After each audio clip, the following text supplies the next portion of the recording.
안녕하세요. 새연의 바지다의 DJ 민영입니다. 오늘도 구독과 좋아요 버튼 꼭 눌러주시고요. 그럼 오늘의 사연 함께 시작해 볼게요. 안녕하세요. 사연에 빠지다 구독자 여러분. 저는 큰며느리이자 가정주부로 살고 있는 40대 초반의 여성이에요. 오늘은 의사 동서만 이뻐라는 제 시어머니를 고발하기 위해 여기 사연에 빠지다에 글을 쓰게 되었습니다. 도대체 어떤 일이 있었는지 여러분들도 끝까지 들어보시고 저에게 응원하는 마음으로 댓글 달아주셨으면 좋겠어요. 그럼 제 이야기를 시작해 볼게요. 혹시 제가 글을 두서없게 쓰더라도 너그럽게 양해해 주셨으면 좋겠습니다. 저는 어렸을 때 대구 옆에 붙어있는 경산이라는 시골에서 자랐습니다. 아버지는 남의 집 소작 농사를 지으셨고요. 가족관계는 아버지, 어머니와 3살 위의 오빠, 저 이렇게 4명입니다. 저희 아버지는 제가 태어나고 3달이 채 안 되어 집을 나가고 말았습니다. 동네에 살던 어린 여자와 눈이 맞아 제가 태어나기 전부터 바람을 피우셨다는데요. 제가 태어난 후 어머니를 버리고 그 어린 여자와 살림을 차려 집을 나가셨다고 합니다. 처음부터 어머니는 이 동네에서 바람둥이로 소문난 아버지와 하룻밤에 실수를 하셨다고 해요. 그 후로 오빠를 임신하시고 시부모님의 압력에 떠밀리듯이 결혼을 하셨다고 합니다. 처음부터 잘된 결혼이 아니었으니 저희 어머니가 행복했을 리가 없었겠죠. 집은 아버지가 나가셨는데 친할머니는 어머니에게 아버지가 집을 나간 건 어머니 탓이라며 어머니를 심하게 구박하시기 시작했습니다. 야, 이년아, 네가 네 남편한테 잘해줬어 봐. 걔가 바람 피겠어? 그리고 집에 있으면서도 화장하고 예쁘게 하고 있어야지. 그래야 남자가 딴 년한테 눈을 돌리지를 않아요. 아이고, 저 병신 같은 년 때문에 우리 아들이 집을 나간 게야. 너 이냐? 어디 도망갈 생각이랑 말고 네 남편 집에 돌아올 때까지 애들이랑 잘 키워. 에휴, 이 썩을 년. 어머니, 왜 그게 제 탓이에요? 제발 말 좀 함부로 하지 마세요. 저도 피해자라고요. 애 아빠가 결혼한 후 저한테 함부로 막말하고 때린 건 아세요? 저도 이런 생활 정말 지겨웠다고요. 우리 아들이 안 생겼다면 저도 어머니 아들하고 결혼도 안 했을 거예요. 지금에 와서야 말이지만 어머니는 아버지가 집을 나가신 게 차라리 잘 됐다고 시원해 하셨다고 합니다.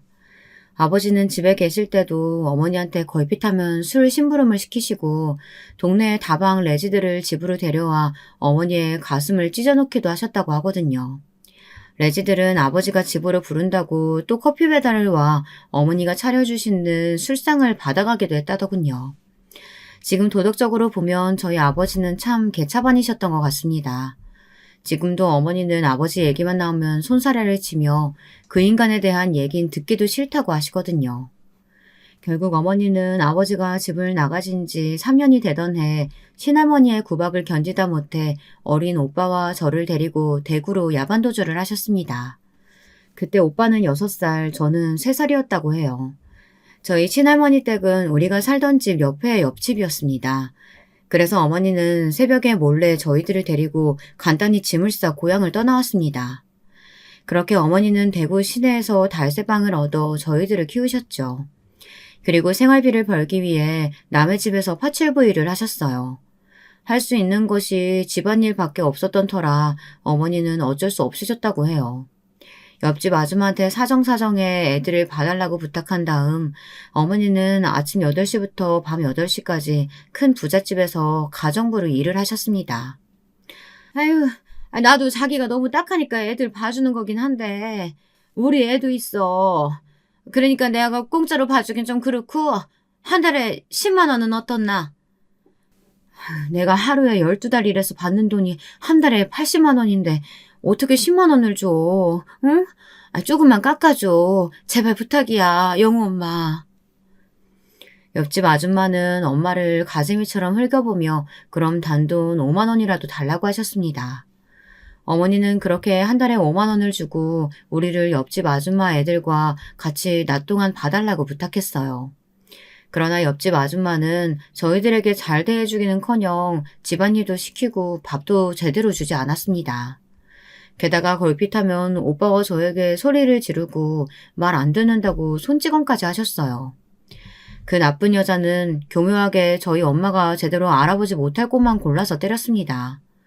배라든지 팔뚝이란지 그런 곳을 말이죠. 우리 남매는 엄마가 가정부를 일하러 가시면 옆집 아줌마 집으로 가는 것이 너무나도 싫었어요. 눈칫밥도 얻어먹기 싫었고 말 안 듣는다고 머리 툭툭 때리고 막말하는 아줌마가 정말이지 꼴도 보기 싫었거든요. 그런데다가 그 아줌마는 자기 아들하고 우리들을 완전히 차별하면서 키웠습니다. 그 집 아들이 보고 싶다는 TV만 틀고 우리들은 그 집 아들이 TV 만화 프로그램 보는 동안 영호의 방을 청소해야 했습니다. 엄마, 나 옆집 아줌마네 안 갈래. 이제 우리 둘이 우리 집에서 지내도 되잖아. 그 아줌마 진짜 싸가지 없단 말이야. 그 집에 5만 원씩이나 줄 필요 없어. 내가 동생 데리고 엄마 올 때까지 집안일 잘하고 있을 테니까 옆집에만 보내지 말아줘. 어? 왜 그러니? 영 엄마가 너희들한테 잘해주지 않아? 니들 둘이 밥 굶고 있을까봐 그랬지. 아휴, 그래, 알았어. 그럼 네가 동생 잘 보고 있어야 한다. 오빠는 7살에 초등학교에 들어가자마자 엄마한테 이렇게 말했습니다. 어머니는 오빠의 의견을 받아들여서 우리 남매는 그 나쁜 옆집 아줌마의 학대에서 벗어날 수 있었어요. 어머니는 우리가 매일 점심, 저녁까지 먹을 밥을 많이 해놓고 일을 하러 나가셨습니다. 저는 학교 수업이 끝나면 오빠네 교실 앞에 가서 오빠 수업이 끝나기만을 기다려 같이 집으로 왔습니다. 오빠는 밥을 차리고 저는 설거지를 하고 이렇게 집안일도 나눠 하고요. 관원에서 집에 TV가 없었지만 라디오를 들으며 어린 시절을 보냈습니다. 집에 어른이 없었기 때문에 오빠는 저에게 어른 노릇을 하려고 했어요. 가정환경 때문에 오빠는 비교적 일찍 철이 들었거든요. 어릴 적에 아버지가 집을 나가신 것도 있고 집안에 남자는 오빠밖에 없으니 어머니도 은근히 오빠가 커가며 오빠한테 의지를 많이 했던 것 같습니다. 오빠는 어머니가 항상 자식들 때문에 고생하신다고 했어요. 그러면서 우리들이 어머니의 속을 썩이는 것은 말도 안 되는 일이며 모든 것을 알아서 척척 다 해야 한다고 저에게 교육을 시키곤 했습니다. 저는 그런 오빠에게 미덥지 못한 여동생이었던 것 같아요. 그래서 오빠에게 혼도 많이 나고 매일 야단도 맞았어요. 오빠는 저에게 수학이나 학교 공부를 가르쳐 주었어요. 오빠는 공부를 잘했거든요. 하지만 저는 공부에는 소질도 취미도 없었습니다. 오빠가 하는 소리는 하나도 귀에 들어오지 않았어요. 그저 인형 옷을 갈아입히며 노는 것만 좋았어요. 옛날엔 마론 인형이 있었지만 저희 집은 가난해서 그런 비싼 미미나 바비 같은 건 구경도 못했죠. 그래서 저는 달력을 두껍게 만들어 여러 개 붙인 후 거기다 인형을 그려 종이 인형을 만들어 놀았습니다. 저의 취미는 그림이었습니다. 오빠는 저에게 그래봤자 미대에는 못 간다고 다른 공부를 하든 상고를 가라고 잔소리를 했습니다. 하지만 저는 수학도 숫자도 다 싫었어요.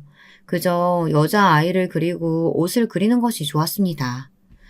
오빠가 고등학교를 졸업하고 서울에 있는 대학교에 합격했을 때 엄마는 눈물을 흘리시며 기뻐하셨죠. 저는 그때 중학생이었는데 반에서 중간 정도의 평범한 성적으로 무난한 학교 생활을 하고 있었습니다. 그래서 어머니는 애당초 저에겐 어떤 기대도 하지 않으셨죠. 그저 고등학교나 잘 들어가고 졸업해서 돈이나 벌라고 하셨습니다. 오빠는 4년 장학금을 타며 대학을 마쳤고 대학을 다니는 동안에도 어머니에게 손을 절대로 벌리지 않았어요. 과외라든가 막노동 등 다른 아르바이트들을 하면서 혼자 힘으로 대학을 다녔거든요. 요즘도 어머니는 저희 오빠 같은 효자가 없다고 하십니다. 그렇겠죠. 오빠는 집안을 일으킬 기둥이라며 어머니는 오빠를 거의 떠받들어 주셨거든요. 그거에 비하면 어머니는 저한텐 거의 관심이 없으셨습니다. 그저 어디 가서 사고나 치지 말라고 하셨습니다. 저는 그런 엄마에게 서운한다면 서운했지만 오빠와 제 차이를 모를 정도는 아니었어요. 그런 말을 들을 때마다 저는 귀를 막고 제 방으로 들어가 버렸습니다. 그리고 미친 듯이 그림만 그려댔어요. 저는 나중에 고등학교를 졸업하고 그림 그리기가 특기가 되어 패션 쪽에 일을 하게 되었습니다. 고등학교만 나왔지만 저희 회사 사장님이 제가 그린 스케치북 옷 그림들을 보시곤 패션에 대한 감각이 있다고 칭찬해 주셨거든요. 저는 생전 처음 칭찬이라는 것을 그 회사 사장님께 받아봤습니다. 그래서 그랬는지 금방 그 사장님에게 의지하게 되었어요. 그리고 사장님은 저희 회사의 말단 직원으로 고용해 주셨습니다. 제 말단 디자이너로서 기차 타고 동대문을 왔다 갔다 하면서 원단도 떼어오고 선배 디자이너님들 그림을 복사하고 본을 뜨고 완성된 옷의 시접을 자르는 등의 허드렛 일을 마다하지 않고 열심히 했습니다. 사장님은 제 일하는 모양새를 많이 눈여겨보시는 것 같았어요. 그러던 어느 날 사장님은 저에게 정식 디자이너로서 패턴을 몇 장 그려오라고 했습니다. 저는 그날 정말 그 말을 듣는데 눈물이 나도록 기뻤어요. 제 능력을 인정받은 듯한 느낌에 가슴이 뭉클해 밤을 새워가며 패턴을 그리고 또 그렸습니다. 사장님은 저의 옷 디자인을 보시곤 크게 만족하셨습니다. 그래서 저는 드디어 패션 디자이너로서 첫 발을 내디딜 수 있었습니다. 그렇게 몇 년간 그 패션 회사에서 일을 했어요. 그러다 24살이 되었을 때 저는 첫 번째 좌절을 맛봐야 했습니다. 제가 다니던 그 패션 회사가 그만 도산을 하고 말았던 거였습니다. 사장님은 무리하게 회사 규모를 확정하려고 하다가 밀려드는 어음을 막지 못해 회사를 망하게 만들었어요. 그리고는 무책임하게 도망을 가셔버렸죠. 개인 투자자들은 매일 저의 회사 앞에서 회장을 찾으며 책상을 때려부수고 행패를 부리다 갔습니다. 처음엔 사장님이 돌아와서 어떻게든 해결할 거라고 믿고 기다리던 회사 동료들과 선배들 역시 사장님 욕을 하며 회사를 떠나고 말았어요. 저는 끝까지 사장님을 믿었지만 끝내 그 사람은 돌아오지 않았습니다. 저는 하루아침에 몇 달치 월급도 떼이고 직장도 잃어버린 백수가 된 것이었습니다. 실망한 저에게 어머니가 말씀하셨어요. 예, 수진아. 이렇게 된 마당에 그냥 적당한 사람 만나서 시집이나 가는 건 어떠니? 아유, 사실 마침 우리 사모님이 차만 아가씨 없냐고 그러던데 말이야. 사모님 친구분 댁이면 부잣집 아니겠어? 엄마, 저 이제 24시예요. 결혼은 좀 더 이따가 하고 싶어요. 지금은 돈을 더 벌고 싶은데. 예, 넌 그 패션 디자인인가 뭔가 한다고 4년이나 호송사를 보냈잖니. 그러니까 이제라도 좋은 집에 시집가서 편하게 살아, 응? 엄마가 너만 시집 보내면 두 발 뻗고 잠을 잘 수 있을 것 같아. 여러분, 이런 말은 저희 엄마지만 너무 뻔뻔스러운 말 아닌가요? 도대체 부모님을 위해서 자식이 하고 싶지 않은 결혼을 해야 한다는 게 말이 된다고 생각하시나요? 하지만 저희 엄마는 고집을 꺾지 않으셨어요. 그때 오빠는 27 나이에 대기업 신입사원으로 들어가 있었거든요. 그래서 백수인 저와는 여러모로 비교되는 생활을 하고 있었죠. 장래가 촉망되는 유능한 신입사원, 그것도 서울에서 내노라 하는 기업의 본사 근무자였으니까요. 알고 봤더니 어머니는 저를 시집 보냄으로써 어머니가 벌고 있는 돈은 전부 오빠 밑으로 보내려고 하셨던 속내가 있으셨더라고요. 그 당시엔 몰랐지만 나중에 그 사실을 알고 저는 어머니가 너무나도 원망스러웠어요. 여자라고 대학도 안 보내주더니 이젠 하기 싫은 결혼까지 강요해가며 저를 마치 짐짝 치우듯이 치워버리려고 하셨다는 것을 알게 되니 집구석에 하나도 정이 들지 않았어요. 정말 친엄마가 맞나 싶은 게 어머니에 대한 좋은 생각도 나지 않았고요. 저는 그렇게 억지로 남편을 만나 결혼을 하게 되었습니다. 남편은 제가 사회에 나와 중매로 만난 첫 남자였습니다.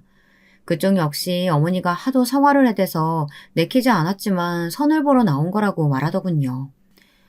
당신도 어머니가 억지로 결혼하라고 많이 압박을 하시는 모양인데 저도 그렇거든요. 그렇다면 그냥 우리 둘이 결혼을 하는 건 어떤가요? 그래야 이 지긋지긋한 어머니들 잔소리에서 벗어나기도 할 거고. 그런데 그쪽은 나이도 많지 않은데 왜 어머니가 선을 보라고 하십니까? 글쎄요. 저도 우리 엄마한테 왜 저를 이렇게 못살게 거는지 물어보고 싶을 정도예요. 좋아요. 저도 이 결혼으로 지긋지긋한 엄마 잔소리를 더 이상 듣지 않게 된다면 당신이랑 결혼해도 좋다고 생각해요. 어차피 더 이상 손도 보고 싶지 않고요. 그럼 결혼해요. 남편이 저를 데리고 시댁에 가서 결혼하겠다고 인사를 드리던 날이었습니다. 저희 시어머니는 정말 얘가 좋으냐면서 저를 옆눈으로 흘겨보셨어요. 아들이 선을 본다고 했지만 정말 첫 번째로 선본 여자와 정말 결혼할 거라는 생각은 전혀 안 하셨나 보더라고요. 그래서 본의 아니게 남편은 시어머니에게 엿을 먹이게 된 거나 마찬가지고요. 제가 남편 뜻이 궁금해 나중에 물어봤거든요. 왜 처음부터 선본 저와 결혼할 생각을 품었냐고요. 그랬더니 남편은 시어머니가 너무 얄미워서 나를 선택한 것도 있다고 하더군요. 처음 봤을 때 저도 심드렁한 표정이었고 자기랑 같은 이유로 손자리에 나왔다고 하니 동질감이 느껴졌다나 뭐라나. 이런 말을 듣고 나니 남편이 더 좋아졌어요. 마음이 통하는 구석이 있는 것 같아서요. 그 후부터 남편은 저의 첫 번째 이해자가 되었습니다. 제가 시댁에서 시어머니에게 구박당하고 집에 와 남편에게 화풀이를 할 때마다 남편은 말없이 저를 안아주며 자기 어머니가 못된 것은 아주 잘 알고 있으니 나보고 참으라고 위로를 해주더군요. 그래서 아직까지 남편과는 큰 싸움 한 번 없이 잘 살고 있는 것인지도 모르겠습니다. 그런데 문제는 별난 성격을 가지신 제 시어머니였어요. 저희 친정엄마도 오빠와 저를 티나게 차별하신 나쁜 부모였지만 시어머니는 더 그러시더군요. 저희 시부모님은 아들 삼형제를 두셨는데요. 시아버지는 집에서 발언권이 거의 없는 처지셨어요. 게다가 시아버지는 키도 몸집도 보통 남자들보다 작고 심약하신 분이었거든요. 그래서 시댁에서 제일 말빨과 권력이 있는 분은 바로 저희 시어머니였습니다. 그런데 제 시어머니의 문제는 공부 잘하는 사람, 돈 많이 버는 사람만 사람 취급을 한다는 것이었어요. 제 남편은 첫째인데 공부를 잘 못했고 둘째 서방님이 아주 머리가 좋아 서울대를 나왔거든요. 그러다 보니 시어머니는 첫째인 남편보다 둘째 서방님을 더 좋아하고 편애하는 것이 아주 눈에 보일 정도였어요. 그리고 시어머니는 아주 자랑스럽게 자기 자식들을 편애한다는 것 자체도 숨김없이 다 드러내시더라고요. 참 그런 건 정말 어른스럽지 못한 부분이 아닌가 싶어요.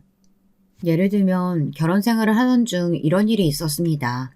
제가 결혼 10년 차 정도 되었을 때였습니다. 그때가 제 나이 35이었거든요. 그런데 둘째 서방님과 둘째 동서는 저보다 나이가 다들 많았어요. 왜냐하면 제 남편이 저랑 10살 차이가 났고 35에 결혼을 했는데 그때 둘째 서방님은 33이었거든요. 저는 25 아주 어린 나이에 10살이나 위인 남편과 결혼을 했으니 둘째 서방님이 저에게 형수님 해준 것도 그나마 많이 봐준 거라고 생각합니다.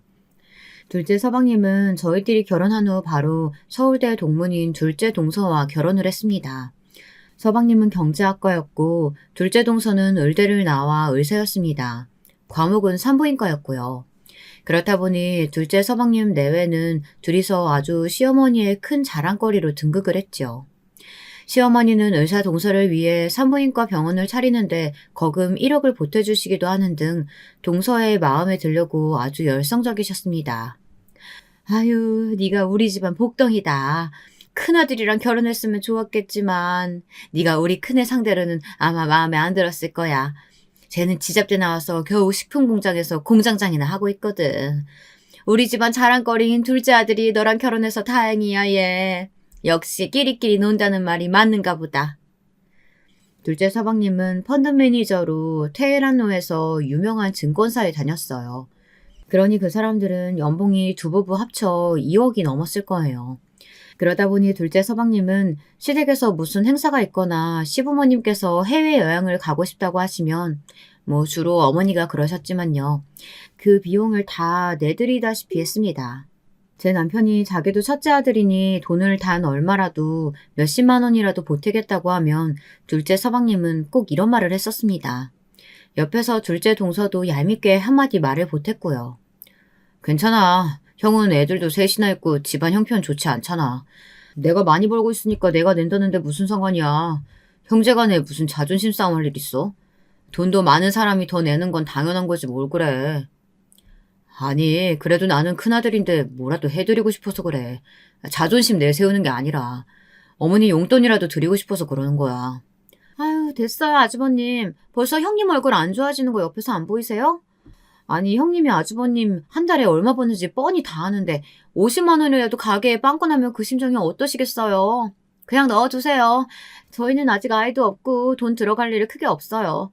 다음에 시어머님 다른 여행 가실 때 설악산 꽃놀이라도 가실 때 보태드리면 되죠. 진짜 제가 꼬여서 그런 건진 모르겠는데요. 둘째 동서의 말은 저의 입장을 생각해주는 게 아니라 저를 먹이는 것 같다는 생각이 계속 드는 거예요. 저런 말을 그냥 낮은 목소리로 하면 모르겠는데 동서는 꼭 누가 옆에서 들으라는 듯이 크게 이야기하고는 했거든요. 당연히 그 말은 옆에서 시어머니가 다 듣고 계셨고요. 그러면 저희 시어머니는 역시 둘째는 의사니까 인성도 바른가 보다. 이렇게 말하시며 나중엔 꼭 저에게 둘째 동서에게 좀 보고 배워라 라고 잔소리를 한 바가지 하시고 나서야 그 상황이 끝나곤 했습니다. 그러니 제가 둘째 동서를 좋게 볼래야 볼 수가 없었죠. 둘째 서방님은 뭐 말할 것도 없었고요. 제 남편도 둘째 서방님에 대한 자격지심을 느끼고 있는 것이 눈에 보였습니다. 마지막으로 저희 막내 도련님은 지금 딱 40인데 서울에 있는 대학을 나와 평범한 회사에 다니고 있어요. 막내 도련님은 비혼주의를 외치고 있는 사람이에요. 그래서 막내 아들은 시어머니의 구박덩어리가 되었죠. 저희 시어머니는 아들이 사지도 멀쩡한데 결혼을 안 하겠다고 하니 기가 막히셨나 봅니다. 막내 도련님 얼굴만 보면 꿀밤을 퍽퍽 때리시며 그렇게 잔소리를 심하게 하셨습니다. 아이고, 내가 너 때문에 못 산다, 못 살아. 이 나이 되도록 뭐 때문에 결혼을 안 해. 아, 그니 친구 누구야? 정민인가 걔는 벌써 초등학교 들어간 아들이 둘이라고 하더라. 그런 말 들으면 뭐가 생각이란 게 안 들어? 너는 어디 고장난 것도 없는 애가 왜 결혼을 안 한다고 해서 이 애미 속을 썩이고 난리야. 다 필요 없고 내년엔 얼른 장가나 가라. 엄마, 저 비혼주의라고요. 비혼 뜻 몰라요? 난 결혼이 싫다고. 내 인생에 여자도 없고 결혼은 더더욱 안 할 거니까 쓸데없는 희망은 애저녁에 싹을 자르라고요. 이럴 거면 나 진짜 집 나가요. 독립을 하든지 해야지 내가 진짜. 그래, 나가. 집 나가버려. 40다 놈이 어디 엄마 집에서 기생충같이 붙어 산다고 난리야. 그만치 나이 먹었으면 따로 집 얻어가지고 나가서 살아도 돼. 난 너만 없으면 아주 살만 날 것 같으니까. 아휴, 이제 그만 나가라. 이렇게 시어머니와 막내 도련님의 말싸움은 서로 상처만 주고 끝나곤 했습니다. 그 이후 정말 막내 도련님은 회사 근처에 원룸을 얻어 살게 되었어요. 혼자 밥 해먹고 집안일 해야 하는 번거로움이 있긴 하지만 무지막지한 시어머니의 잔소리와 구박을 안 듣는 것만 해도 속이 다 시원하다고 막내 도련님은 말하더라고요. 저도 그 마음에 격하게 동의하고요. 우리 시댁에서 막내 도련님과 저만 시어머니의 마음에 안 드는 인간이었으니까요. 막내 도련님이 그렇게 어머니와 연을 끊다시피 집을 나가자 시어머니의 잔소리 폭탄은 고스란히 제가 맞아야 했습니다. 제 시어머니는 아주 작은 꽃들이라도 있으면 정말 집요할 정도로 저에게 막말을 하시는 분이었습니다. 저는 되도록 시어머니와 마주치지 않는 상황을 선택했는데요. 그러면 저희 시어머니는 저에게 전화까지 해서 본인이 하고 싶으신 말만 하고 황당하게 끊어버리는 수법을 자주 썼습니다. 저는 할 수만 있다면 시어머니와 인연을 끊어버리고 싶었지만 제가 그 시댁에서 큰 며느리라는 위치에 있으니 그럴 수도 없었어요. 제가 없으면 시어머니는 제사 준비도 안 하시고 꼭 제가 오기만 기다리고 있다 제가 오자마자 이것저것 시키시기만 하는 분이었으니까요. 그런데 더 어이가 없는 건 뭔지 여러분들 아시겠나요? 그건 제사 지내는 날에 의사인 둘째 동사가 오면 시어머니가 반색을 하며 이렇게 말씀하시는 거였어요. 아이고, 우리 둘째 아끄나? 예, 너는 전혀 일할 필요 없어. 얼마나 병원에서 힘들게 일했는데 시댁에 와가지고 일까지 하려고 그러니? 넌 그냥 차려주는 밥이나 먹고 TV나 보다 가렴. 이 CM이랑 큰 며느리가 같이 하면 돼. 그러면 둘째 동서는 얄밉게도 이렇게 말하는 것이었습니다. 어머, 아니에요, 어머님. 저도 며느리고 제가 나이는 더 많지만 형님을 형님 대우해주려면 저도 일을 해야죠. 안 그러면 나중에 집에 가서 형님이 얼마나 제 뒷담화를 하시겠어요. 안 그래요, 형님? 아니야. 내가 왜 동서 뒷담화를 해. 그건 오해야. 내가 혼자 할 수 있으니까 동서는 어머님이랑 소파에 앉아서 TV나 봐. 어머님 말 맞다나 내가 큰 며느리니까 내가 해야지. 그 당시 저는 착한 며느리 컴플렉스 같은 것에 걸려 있었는지도 모르겠습니다. 그저 자리가 사람을 만든다고 제가 큰 며느리고 동서에게 제 성질대로 말했다간 당장 시어머니가 경을 치실 게 뻔하니까요. 안 그래도 제가 뭔가 실수하기만을 바라고 계시는 시어머니인데요. 그 실수를 두고두고 씹을거리로 만드시는 시어머니에게 저는 더 이상 시달리고 싶지 않았어요. 그래서 이를 악물고 저에게 주어진 일들을 묵묵히 해내는지도 모르겠어요. 하지만 정말 사소한 일에서 제 인내심은 한계가 오고 말았습니다. 그 사건은 하필이면 추석 명절에 일어난 일이었습니다. 저희 시댁에는 추석에 차례를 지낼 때 돌아가신 할아버지께서 대게를 좋아하셔서 그런지 그것도 같이 제사상에 올리곤 했습니다. 대게를 마트에서 삶아와서 깨끗하게 먹기 편하게 다듬는 일은 당연히 모두 제가 했죠. 동서는 한번 시어머니께서 자기 편을 들어준 다음부터는 당연하다는 듯이 시댁 제사 때 늦게 와 가만히 앉아만 있었거든요. 그날도 제 남편과 함께 이마트에 가서 대게를 사왔습니다. 남편은 제삿날만 되면 저한테 미안했어요. 하지만 저는 남편에게 괜찮다고 말했습니다.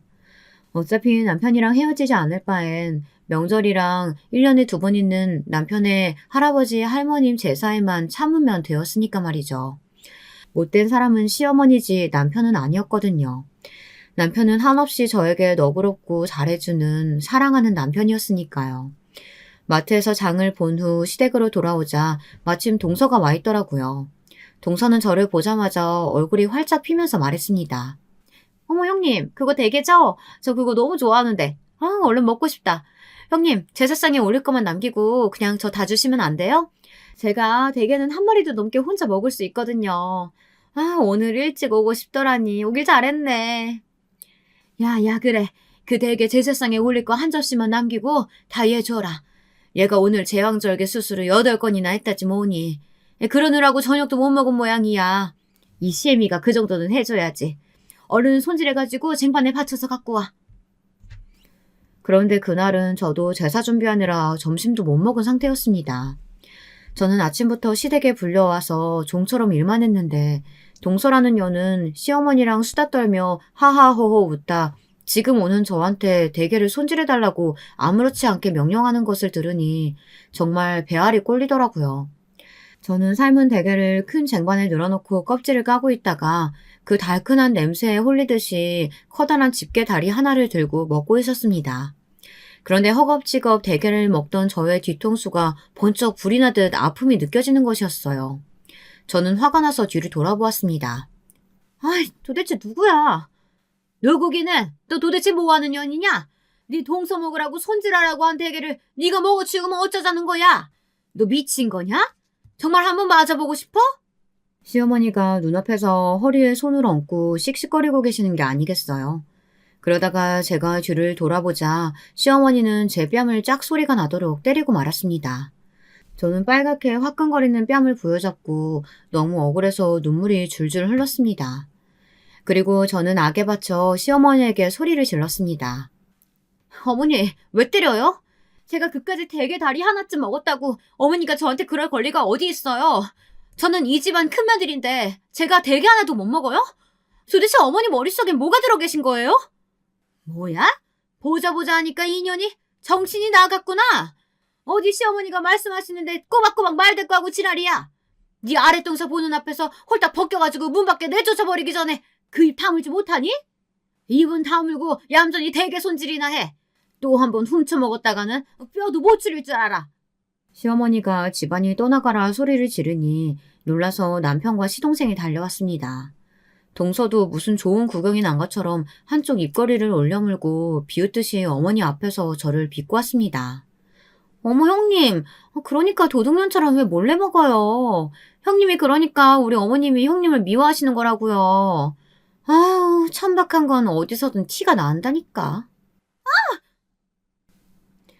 동서는 거의 말을 끝맺지 못하고 그 자리에서 쓰러졌습니다. 남편이 둘째 동서의 뺨따구를 시원하게 날려버린 것이었습니다. 남편은 그 자리에서 쓰러져 있던 동서의 멱살을 잡아올리며 소리쳤어요. 뭐?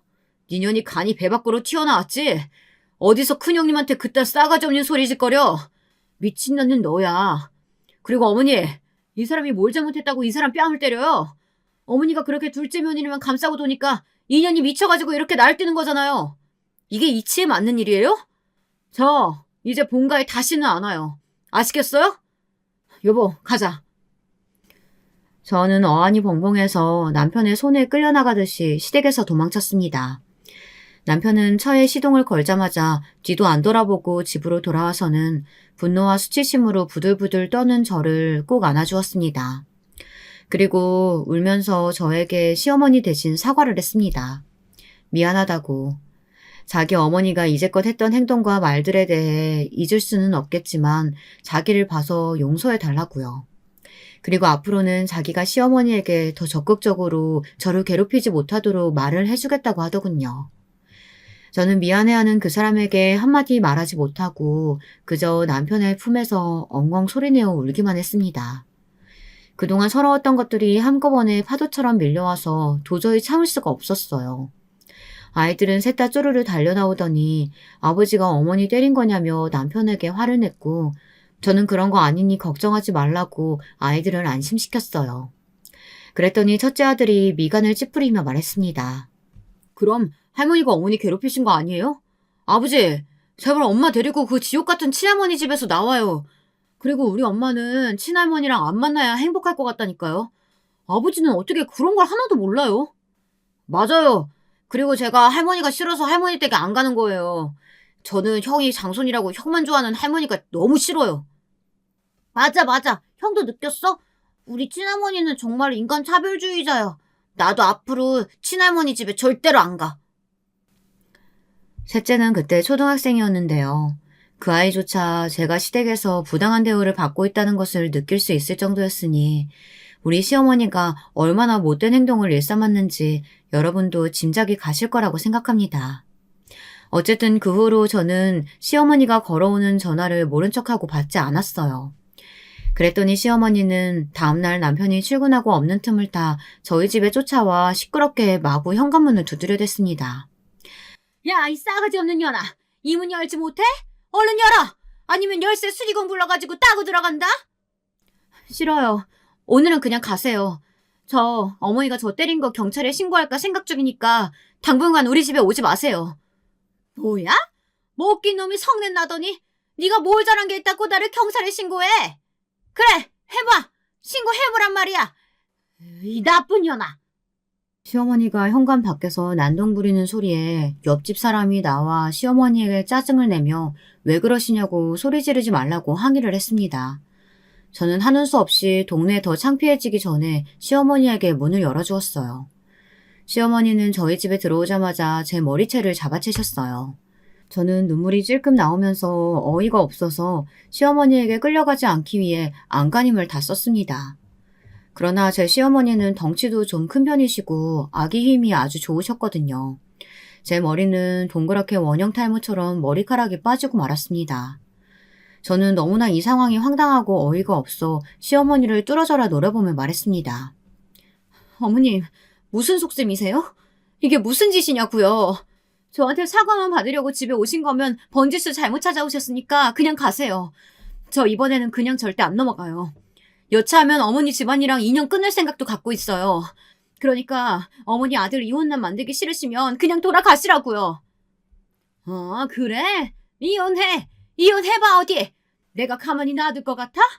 네 부모님한테 네 년이 한 재 다 까발릴 거야. 아니지. 네 애비 어디 가서 살았는지 죽었는지도 모르지? 너 어릴 때 네 애비가 딴 년이랑 눈 맞아서 도망 나갔다고 했잖아.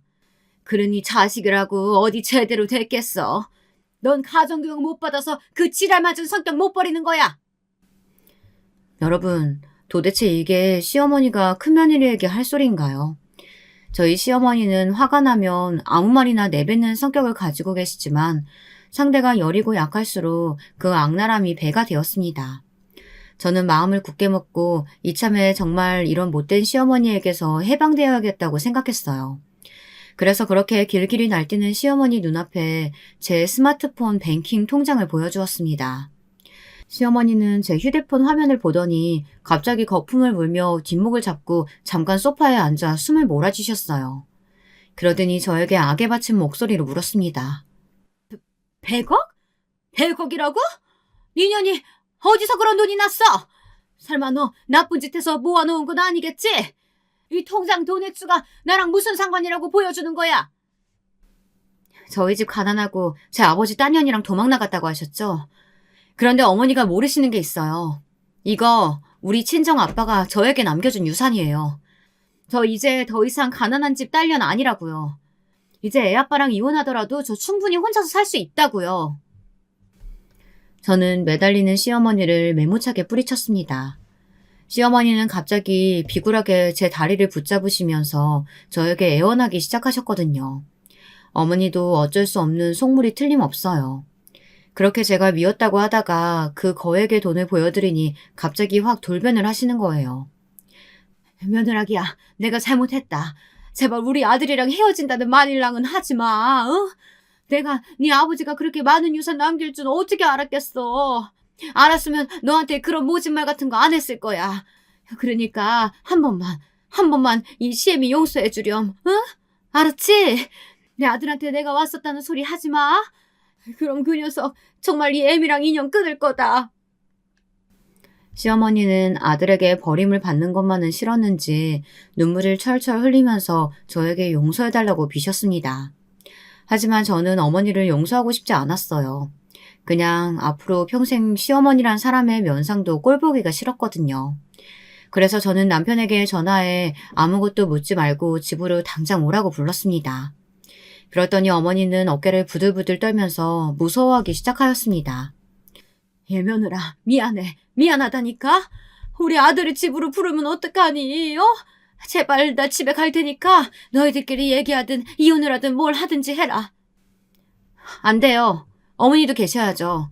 제 남편이 누구를 선택하는지 똑똑히 근원으로 보셔야죠. 그래야 어머니도 현실을 똑바로 직시할 수 있을 테니까요. 애비가 올 때까지 어머니도 집에 못 가실 테니까 그래 아세요. 남편은 무슨 일이 났는 줄 알고 헐레벌떡 집으로 달려왔어요. 저는 그 사람의 앞에서 큰 소리로 나를 선택할 건지 시어머니를 선택할 건지 물어보았습니다. 그랬더니 남편은 두말할 것도 없이 나라고 하면서 제 편을 들어주었어요. 참 고마운 사람이죠. 그 사람은 그때까지 제가 100억의 유산 상속을 받았다는 것조차 모르고 있었으니까요. 시어머니는 안도감에 가슴을 쓸어내렸습니다. 저는 그런 시어머니의 면전에 대고 이렇게 말했습니다. 어머니, 잘 들으세요. 저 이제부터 제 마음 풀릴 때까지 시댁 출입 절대 안 할 거예요. 어디 이제 어머니 혼자서 그 많은 명절 음식이랑 제사 음식 해보세요. 그 의사라는 동서녀는 절대 손끝 하나도 꼼짝하지 않을 테니까요. 그녀는 싹수가 글렀어요. 그리고 저요. 남편이 저를 선택했으니까 이혼은 하지 않을 거예요. 하지만 저 몰래 남편이 어머니랑 연락을 했다던가 시댁 일에 관여하고 어머니께 용돈 드리는 일이 생기면 이 사람 저 버릴 수도 있어요. 그렇게 아세요. 다 들었으면 이제 이 집에서 나가세요. 그래요, 어머니. 오늘 제 아내가 너무 흥분해 있네요. 얼른 집에 가서 기다리세요. 이 사람이 화가 좀 풀리면 그때 전화하고 찾아뵐게요. 시어머니는 저에게도 남편에게도 아무 말도 하지 못한 채 펑펑 울면서 집으로 가셨습니다. 남편은 저를 앉혀놓고 좀 전에 무슨 일이 일어났는지 자초지종을 이야기해보라고 부드럽게 말했어요. 저는 남편의 목소리에 안심이 되었는지 얼른 이야기를 꺼내놓지 못하고 그저 꺼이꺼이 울고만 있었습니다. 그러다가 좀 진정이 되자 저는 남편에게 놀라운 이야기를 하기 시작했습니다. 그 이야기는 추석 전달 여름에 일어난 일이었어요. 갑자기 저희 친정엄마가 저에게 전화를 걸어왔어요. 아버지를 찾았다고 말이에요. 그런데 고생고생해서 찾아낸 아버지는 싸늘한 주검이 되어 계셨어요. 외력으로 돌아가신 건 절대 아니고 암으로 돌아가셨다고 하더라고요. 췌장암이랬나? 아마 그랬을 거예요. 아버지의 장례식장에서 만난 아버지의 후처는 이 동네에서 같이 도망나간 어린 여자가 아니었습니다. 아버지는 그 여자와 헤어진 후 또 새 장가를 드신 것이었어요. 그 여자는 60대 초반이나 되었을까요? 곱게 늙어서는 팔과 손가락에 다이아 반지며 팔찌를 주렁주렁 달고 있었습니다. 남편이 죽은 미망인이라고 하기엔 지나치게 화려한 차림이었죠. 그 여자는 저와 어머니를 보고서는 입을 삐죽거리며 여기는 왜 왔느냐고 물었습니다. 저는 어머니를 대신해서 그 여자에게 싸울 것처럼 무섭게 말했어요. 당신이 우리 아버지 뺏어가서 같이 살았으면 최소한 100년회로 하기라도 해야지. 왜 벌써 돌아가시게 만들어? 우리 아버지 이제 70 조금 넘은 나이야. 그런데 이렇게 죽게 만들고 뭐? 잘난 척하지 마. 우리 그이 딸인가 보지? 행색을 보아하니 어렵게 살고 있나 봐. 우리 남편이 평생 너랑 아들 이야기만 했어. 나한테는 자식도 없고 우리 남편이 너한테 정도는 유산을 남겨뒀으니까 이거 가지고 가서 변호사나 만나봐. 그리고 부조금 따윈 필요 없으니까 다시는 찾아오지 말았으면 좋겠어. 아버지의 후처는 이렇게 말하면서 저에게 던지듯이 아버지 고문 변호사의 명함을 내밀었습니다. 저는 아무 말 없이 의아함에 그 명함을 받아 울고 있던 어머니를 부축해 장례식장을 나왔어요. 사실 저는 아버지의 장례식장에 부조를 하고 싶지도 않았어요. 그저 우리를 버린 못된 그 인간이 어떻게 죽었는지 그게 궁금해서 간 것일 뿐이었습니다. 그러나 아버지는 집을 나가 성공을 했는지 돈 꽤나 있어 보이는 조문객들이 끊이질 않았습니다. 그걸 보면서 저는 더욱 억울한 마음이 들었어요. 집을 나가서 정신을 차릴 거면 집에서 우리 가족들을 잘 보살펴 주었다면 얼마나 좋았을까요? 어쨌든 저는 장례식이 끝난 며칠 후 그 후처가 가르쳐준 변호사 사무실을 혼자 찾아갔어요.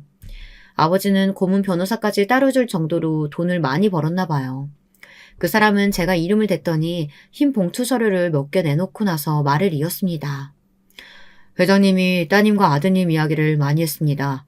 회장님은 돌아가시기 전까지 자식들의 얼굴 보기를 희망하셨지만 지금 사모님이 절대 찾지 못하게 하셨죠. 저도 사모님의 압력에 어쩔 수 없이 자녀분들 찾기를 포기해야만 했습니다. 죄송합니다. 그러나 변호사의 말 따윈 제 귀에 들어오지 않았어요. 저는 아버지가 제게 남겼다는 서류를 읽어보았습니다. 거기에는 아주 충격적인 내용들이 적혀 있었어요.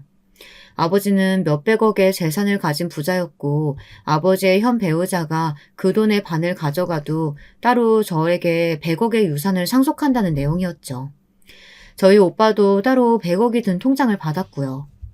그 통장을 받아들고 집으로 돌아간 날 저는 친정엄마와 오빠와 함께 눈물을 흘리며 기뻐했습니다. 돌아가신 분이야 안 된 일이지만 우리 가족들은 이제껏 당해왔던 돈 없는 서러움에서 이제는 벗어날 수 있게 되었다는 기쁨과 안도감에 벅찬 감정을 억누를 수 없었어요.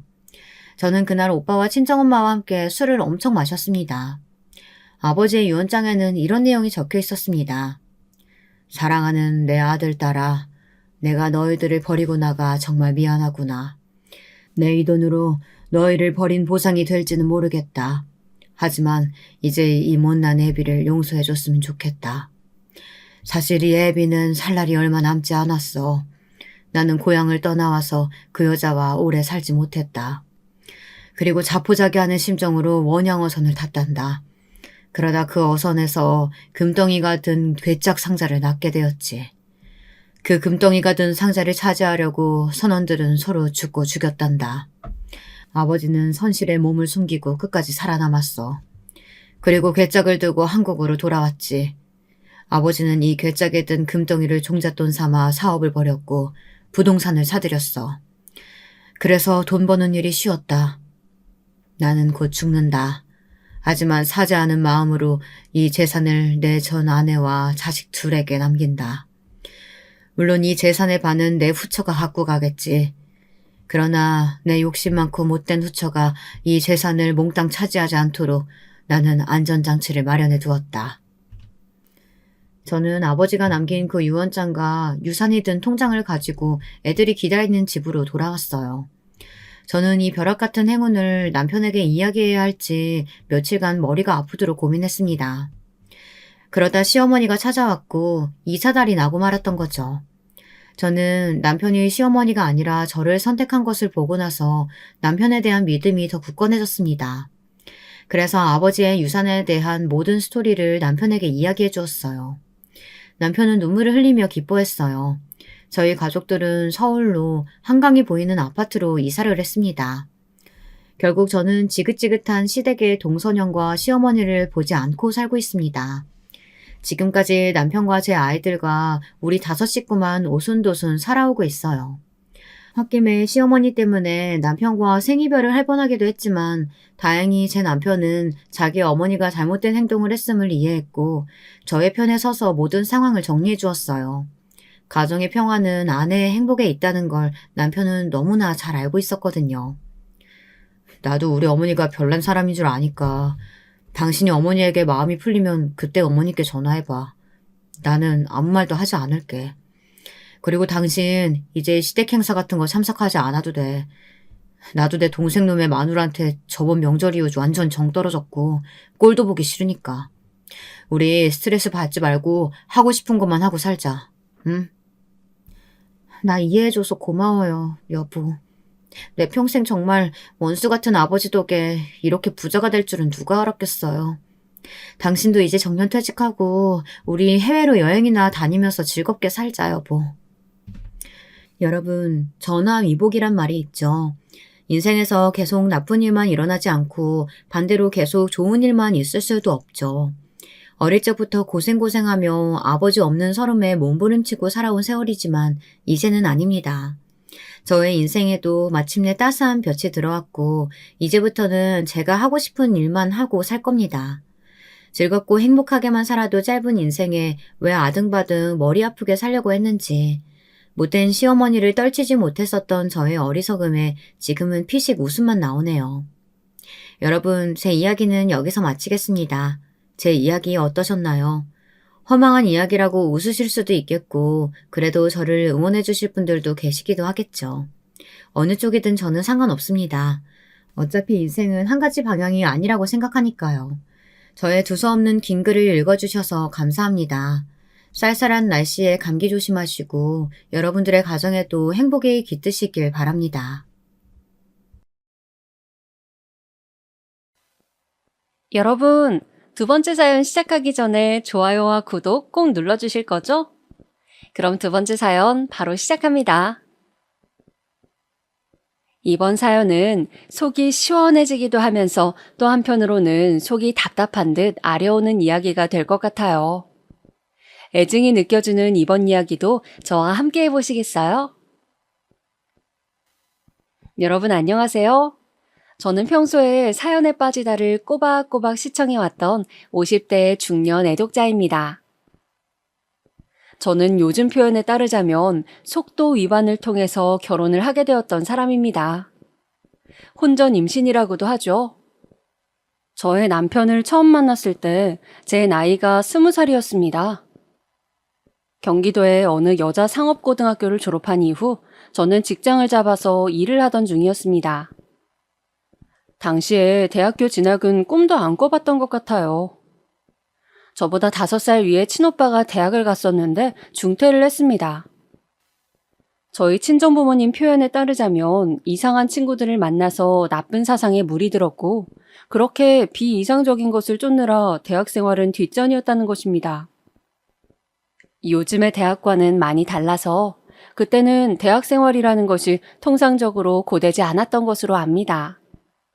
그럼에도 친오빠는 대학교의 불합리한 체계에 대해서 떠들기 시작하더니 끝내는 중퇴의 길을 걷게 되었죠. 저는 그때 19, 고등학교 3학년이었습니다. 그리고 친오빠는 대학교 중퇴 직후에 웬 여자를 저희 집에 데리고 와서 결혼할 상대라고 소개를 하였습니다. 기껏 보내놓은 대학을 내팽개치고 웬 시시껄렁한 것들하고만 어울려 다니더니 이제는 근본도 알 수 없는 여자를 달고 와서 결혼을 하겠다고 해? 네가 지금 제정신이야? 그 앞에서 친정아빠는 노발대발을 하셨었죠. 그 모습이 아직도 어제 일처럼 생생하네요. 빗대 세워가시면서 친오빠에게 화를 내시던 모습. 평생의 그때가 저는 처음 보는 것이었거든요. 아들과 딸을 심하게 차별하셨던 분이셨기에 저는 살면서 늘 친정아빠의 눈치를 보느라 집에서 주눅 들어 있어야만 했습니다. 저한테 없는 형편에 계집한테도 고등학교를 보내주느라고 얼마나 힘들지 않으냐고 친정아빠는 매일같이 타박하셨었죠. 식사하시다가도 갑자기 수틀리면 드시던 수저로 저의 머리를 세게 내려치기도 하셨던 분이셨어요. 이딴 쓸모없는 머리통은 왜 달려있는 거냐면서 말입니다. 이럴 거면 그냥 고등학교를 보내주지 마시지. 그런 소리 들어가면서 학교 다니는 게 저는 더 힘이 들어요. 그리고 시대가 이렇게 격동하고 있는데 여자애들도 전부 다 고등학교에 다니고 있는데 나만 그럼 못 다닐 수도 있었다는 건가요? 이런 집구석 나는 성인만 되면 떠나렵니다. 그렇기에 저는 속으로 울분을 삼키며 늘 이를 갈고 있었더랍니다. 늘 장남, 아들 타령만 하셨던 분이셨는데 바로 그 친오빠가 오만 사고란 사고는 다치니까 결국 친정아빠도 격하게 분노하셨던 것이죠. 그래서 저는 친오빠에게 소리를 지르는 친정아빠의 모습이 또 그런 친정아빠에게 말대꾸를 하며 잘한 것 하나 없는데 고개 빳빳이 들고 대드는 친오빠의 모습이 그 순간 우습고도 고소하였습니다. 제가 그런 심보를 속에 품고 있었기에 일이 잘못 틀어졌던 걸까요? 친오빠는 결국 자기보다 2살 많았던 그 여자에게 단단히 홀린 것을 벗어나지 못하였고 저희 가족을 버린 채 떠나버렸습니다. 아예 연락도 두절되었어요. 저희 가족은 그 여자에 대한 정보를 알지 못했기에 발만 동동 구르게 되었죠. 바로 그 충격 때문이었는지 친정아빠는 얼마 후 쓰러지셨습니다. 당시에는 정확한 내용을 알지 못하였지만 지금 와서 생각해보면 친정아빠는 뇌졸중으로 쓰러진 것이었고 그 때문에 후처가 잘못되어서 돌아가시기까지 한 것이었습니다. 친정아빠가 돌아가셨을 때 저는 고작 20살이었죠. 집에 남겨진 것은 친정엄마와 저 둘뿐이었습니다. 친정부모님은 일찍이 사이가 별로 좋지 못하셨어요. 친정아빠의 성격이 워낙 거칠고 제멋대로였고 친정엄마는 제가 9살 때 부상을 당하셔서 그 후유증으로 계속 고생을 하셨습니다. 고관절을 잘못 다치셨었는데 그 당시에 적절한 치료를 받지 못한 게 커다랗게 불어난 눈덩이처럼 후유증을 불러왔던 것이에요. 그래서 걸음걸이가 영 이상하였고 통증 때문에 늘 인상을 쓰시느라 얼굴의 표정은 구겨진 상태였습니다. 제가 중학교 때쯤부터는 얼굴에 그늘, 우울함이 자리하기 시작하였고요. 그러셨던 친정엄마는 친정아빠가 돌아가신 직후부터 심한 감정의 기복을 겪기 시작하셨습니다. 저만 보면 자꾸 저를 앞에 앉혀놓고 지난 인생의 모든 이야기를 하려고 드셨어요. 외갓집이 기구한 사연을 지닌 집안이라서 친정엄마의 인생에는 상당한 굴곡이 있었거든요. 저는 이미 익히 들어서 다 알고 있는 이야기였음에도 반복해서 들어드리려니까 미칠 노릇이었어요. 바로 제가 이러한 상태일 때 만났던 사람이 남편이었던 것입니다. 여름이 저물어가던 시기였어요.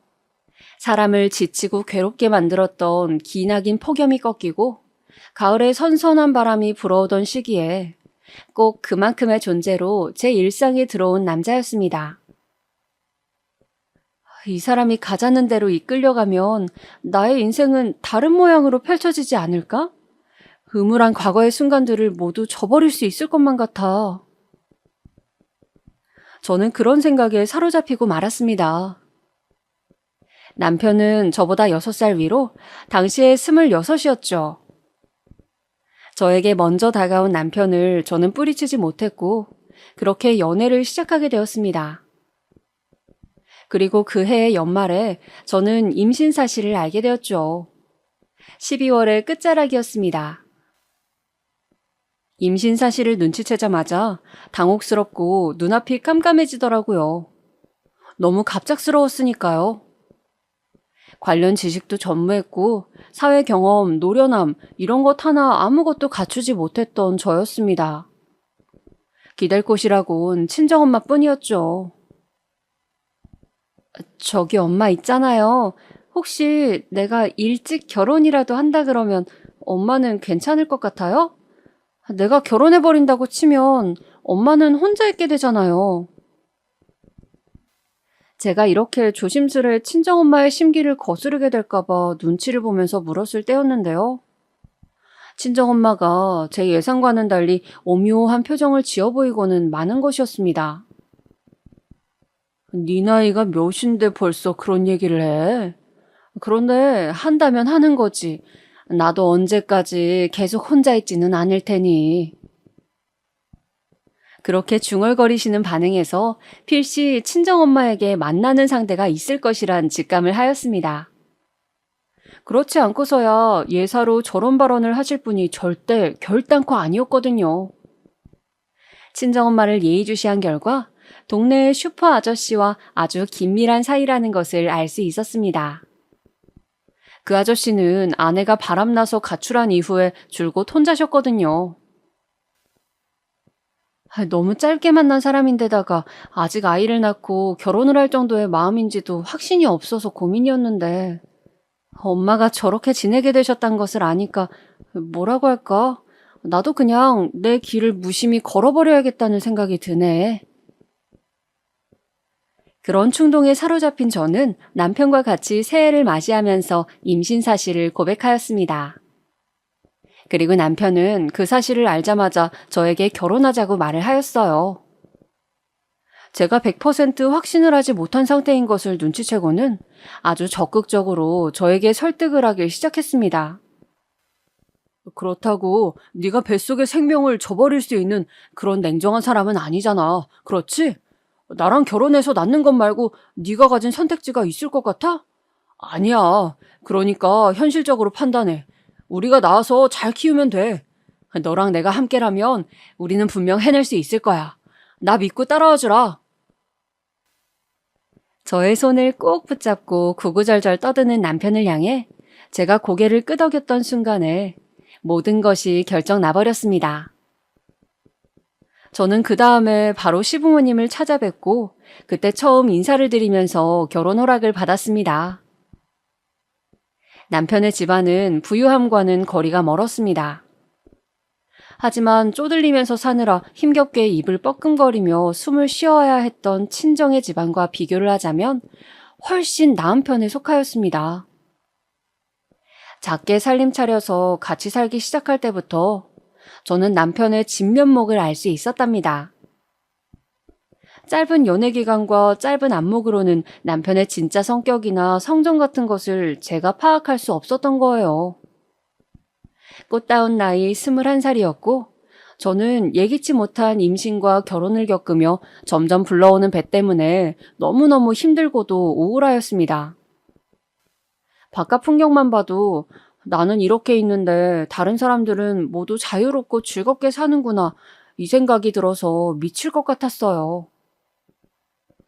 배가 불러오면서 원래 다니고 있던 직장도 그만둬야 했고요. 입덧과 사투를 벌여가며 저는 집안에서 남편만 오매불만 기다렸습니다. 저는 남편이 자기 사회생활보다는 그래도 임신한 어린 나이의 아내를 더 위할 줄로만 여겼어요. 당연히 그렇게 생각했건만 아니더라고요. 오빠, 또 술 마시고 들어온 거야? 이번 주 내내 하루도 빠짐없이 술 마시고 온 거 알아? 어쩜 사람이 이래. 말로만 안 마시겠다 해놓고 안 지키면 그게 사람 우롱하는 거 아니면 뭐야? 내가 바깥 생활 좀 하다 보면 술도 마시고, 집에 오는 게 늦어지고 그런 거지. 너는 종일 집에만 있는 애가 뭐가 그렇게 맨날 불만이 많아서 나한테 화풀이야. 심심해서 뇌가 어떻게 됐냐? 결혼 직후부터 출산일까지 저희 두 사람은 대부분의 날을 싸웠습니다. 이건 과장을 보태지 않은 사실이에요.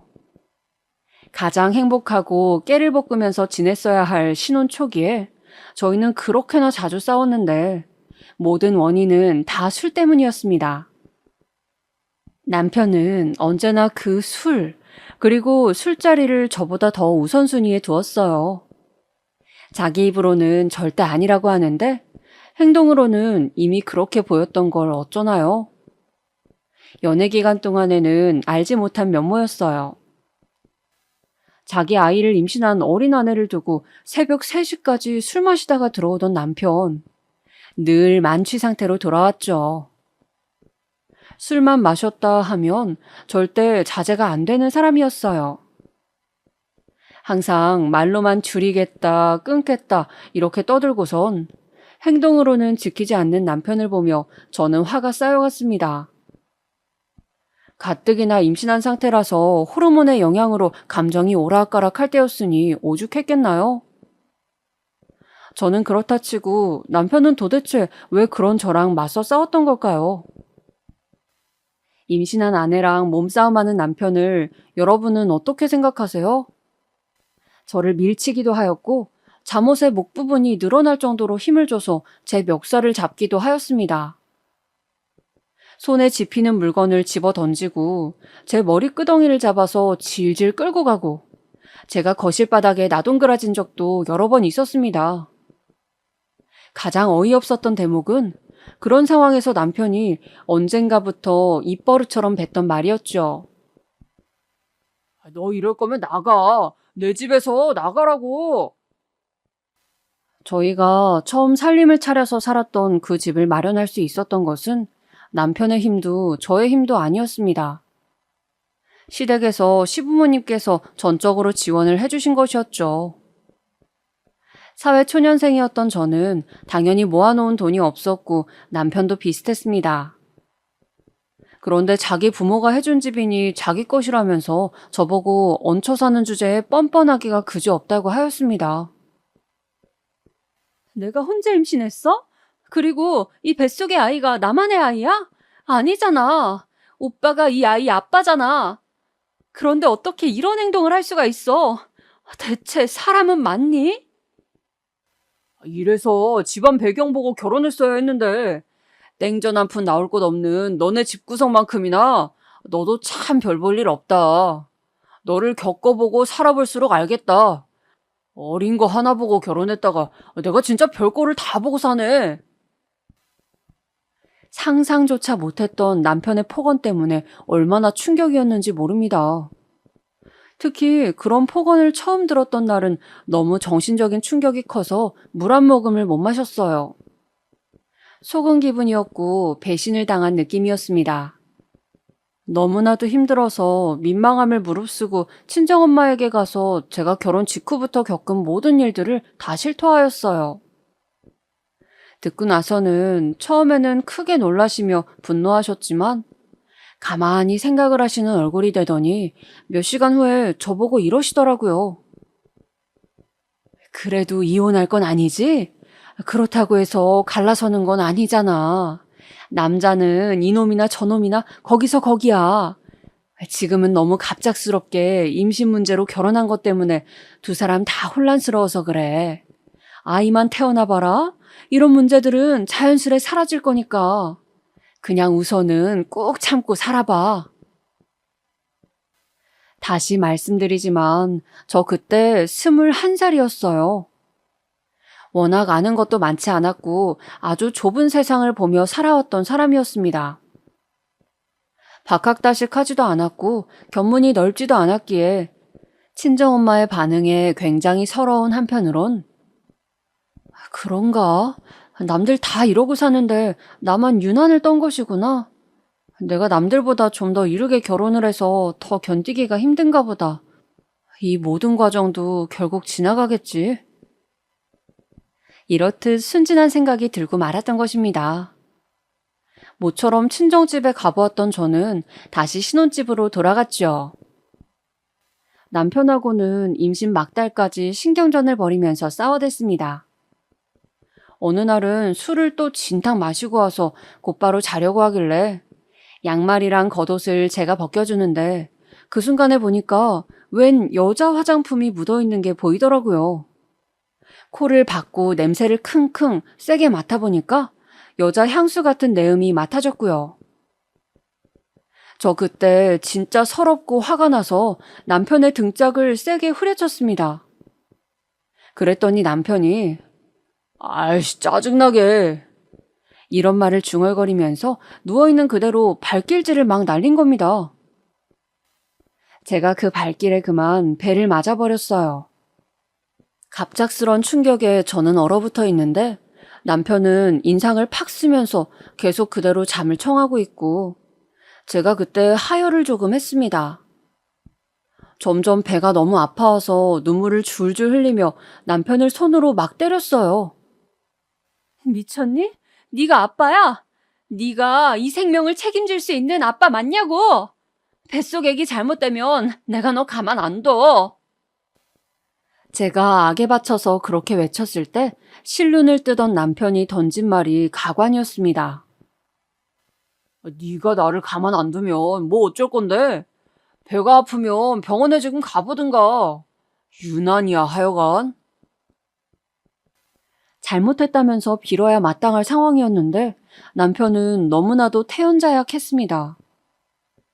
제가 그 당시에 친한 지인들이 있었거나 조언을 구할 사람들이 있었다면 다른 선택을 내렸을 텐데 고립된 외딴섬이었던 저는 아무것도 할 수가 없었습니다. 남편은 저희 집안을 얕잡아보고 저에게 함부로 굴고 있었지만 당시에 저는 그런 판단도 제대로 하지 못했던 것이죠. 그때 제가 또 어리석은 생각을 하고 맙니다. 그래, 설마 우리 아기가 태어나고 나면 달라지겠지. 그래도 아빠가 되고 나면 건실하게 생활하는 모습으로 바뀌겠지. 내가 연애 시절에 봤던 그런 다정한 사람으로 다시 돌아올 거야. 설마 하니 자기 아이가 태어나도 지금처럼 똑같이 행동하지는 못하리라는 짐작이 들었습니다. 반신반의하는 마음으로 저는 그렇게 출산을 하였고 아들을 품에 안았습니다. 저희 아들이 태어난 이후에 그래도 100일이 되기까지는 술 문제를 안 일으켰어요. 하지만 그 시기가 지날 때쯤부터 스멀스멀 다시 술에 빠져 살기 시작하더군요. 드디어 철이 좀 든 줄 알았는데 사람은 변하지 않는 법이었구나. 내가 정말 바보 천치였구나. 그제서야 저는 깨닫게 된 것이었습니다. 자정 전까지는 무슨 일이 있더라도 귀가하겠다는 시간 약속은 물론이고 술을 만취상태까지 마시지 않겠다는 내용 또한 남편은 지키지 않았어요. 어느 날은 저희 아들이 고열을 앓았습니다. 육아지식이 전무했던 저는 그 밤에 혼자 발을 구르면서 전전긍긍하였죠. 친정집에 전화하니까 슈퍼 아저씨가 받았습니다. 친정 엄마랑 둘이서 맥주 한잔 하고 있는 중이라면서 말이죠. 급한 거 아니라면 저보고 끊으라고 그러더니 그쪽에서 먼저 일방적으로 끊었습니다. 그 다음으로는 시댁에 전화를 했어요.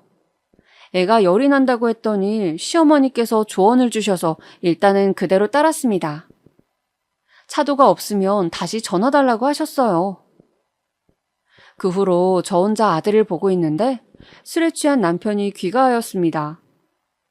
술 냄새를 풀풀 풍겨대면서 간신히 잠든 아들을 안아보려고 하길래 제가 못하게 막았어요. 우리 애기 한참 열 끓다가 이제 간신히 진정됐어. 그동안 나는 속이 타서 죽는 줄 알았고 오빠는 연락 두절이었지. 정말 지긋지긋해. 대체 내가 왜 이러고 살아야 돼?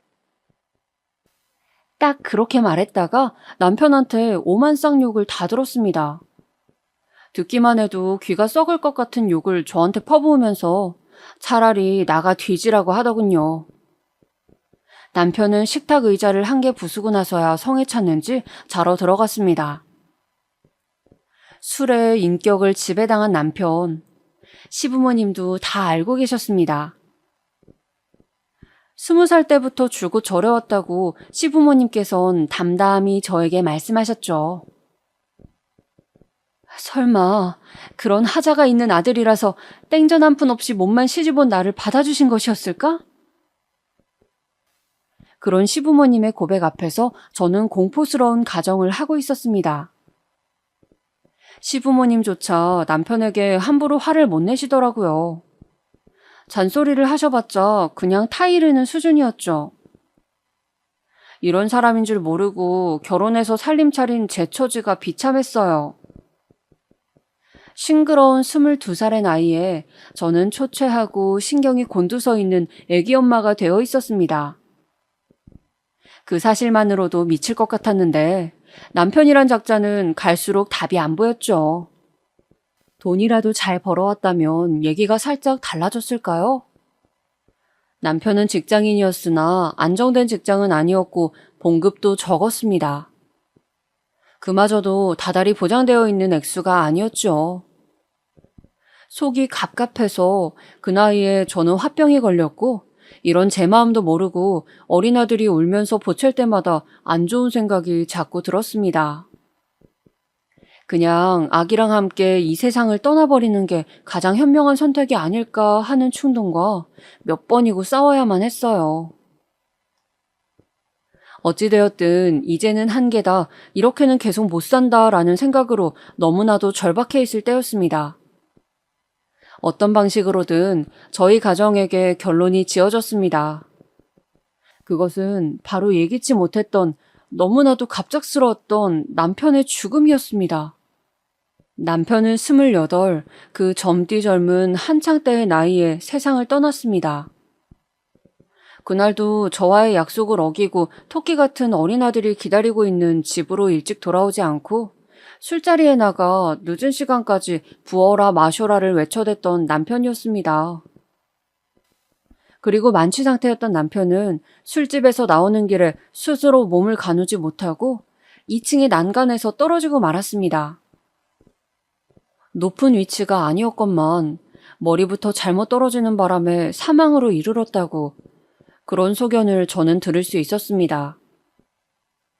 만약에 만취한 상태가 아니었다면 젊은 남성이었기 때문에 몸을 방어하려는 기제가 발동해서 떨어지는 자세가 달랐을 거래요. 그랬다면 죽지 않았을 거라는 소견까지 듣고 나자 저는 헛웃음이 다 나왔습니다. 그렇게 술에 미쳐서 살더니 결국은 술 때문에 가는구나. 제 나이 22살이었어요. 저는 아들을 품에 끌어안고 3일 밤낮을 울었습니다. 앞으로가 막막하더군요. 당장에 기댈 때는 솔직히 시댁뿐이었죠. 신혼집은 당장에 처분이 되었고 저는 시댁으로 아들과 함께 들어가 살게 되었습니다. 제가 친정을 생각 안 해본 것은 아니었으나 거절당했어요. 친정엄마로부터 집에 들어와서 같이 지내길 원하지 않는다고 그렇게 직접적인 말을 듣고 말았습니다. 그 말을 듣고서도 제가 막무가내로 쳐들어갈 생각이 들진 않더라고요. 저는 시부모님으로부터 지원을 받아보고자 시댁에 들어간 것이었으나 실상은 아주 달랐습니다. 온갖 집안일은 저의 차지가 되었어요. 아이 돌보는 것만으로도 벅찬 시기였으나 저는 시댁의 오만 잡무를 해내야만 했습니다. 아침 7시면 식탁에 아침밥을 딱 차려놔야 했고요. 내 아들 잡아먹은 년. 시어머니께서 TV를 보며 저 들으라고 중얼거리시는 말을 듣고도 애써 모른 척하며 지내야 했습니다. 그래도 당신들의 손자가 있으니 시간이 지나면 너그러워지실 것이라고, 마음을 열어주실 것이라고 믿으며 기다리고자 했습니다. 하지만 상황은 제가 예상한 대로 흘러가지 않았습니다. 시아버지께서 술을 끼고 사시더니 점점 그 정도가 지나치게 되었어요. 친정아빠가 술고래였던 모습을 보고 자랐던 것도 부족해서 남편을 술 때문에 잃어놓고는 이제는 시아버지마저 술에 넘어가 버리셨으니 저는 정말이지 미칠 지경이었습니다. 아버님, 오늘은 이만 드세요. 이러다가 진짜로 큰일 나신다고요. 뭐야? 내가 당장 병나발 못 부는 거 그게 바로 큰일이니까 상관하지 말어. 건방지게 나한테 이래라 저래라 말을 얹지 말란 말이야. 시아버지를 말려도 보고 달래도 보고 어떻게든 회유책을 써보았지만 소용없었습니다. 술 문제 때문에 시어머니랑 싸우시다가 시아버지께서는 끝내 손찌검도 날리셨죠. 안방에서 들려오는 그 소리에 저는 놀라서 아들의 귀부터 얼른 막았더랍니다. 술 때문에 판단력이 흐려지신 시아버지의 일상에는 당연히 차질이 생겼습니다.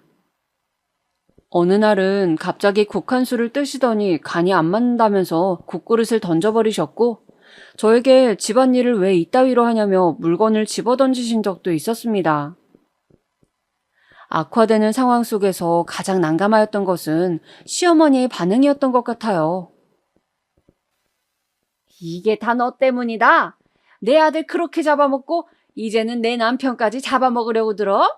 얼마나 불운을 끌고 다녀야지만 만족할래? 어째서 저에게 탓을 돌리신 것인지 저는 슬슬 직장일을 알아보면서 돈을 벌 작정이었습니다. 그렇기 때문에 시어머니께서는 저한테 아들을 두고 나가라 하셨어요. 손자는 직접 키울 테니까 꼴보기 싫은 며느리는 이쯤에서 버리고 싶으시단 뜻이었습니다. 어머님, 안 돼요. 저희 아들, 저희 하준이만큼은 제가 내어드릴 수 없어요. 제가 엄마인데 누가 어떻게 하준이를 책임지고 키울 수 있다는 건가요? 쓸데없는 소리 하지 말고 너는 조용히 꺼지기나 해. 새 출발을 하든 말든 신경 안 쓸 테니까. 이거 원 부정 타서 더 이상 같이 살 수가 있어야 말이지. 시어머니께서는 저를 불행의 원흉으로 지목하셨고 저는 아들의 안위를 위해서라도 시댁에서 나가야 하는 상황에 놓이고 말았습니다. 결국 저는 제 의지와 상관없이 시댁에서 쫓겨났어요. 짐가방만 하나 달랑 던져준 채로 저한테 나가라고 하셨습니다. 저에게 갈 데라곤 친정밖에 없었죠. 그런데 집에 가보니까 슈퍼 아저씨가 계시더라고요.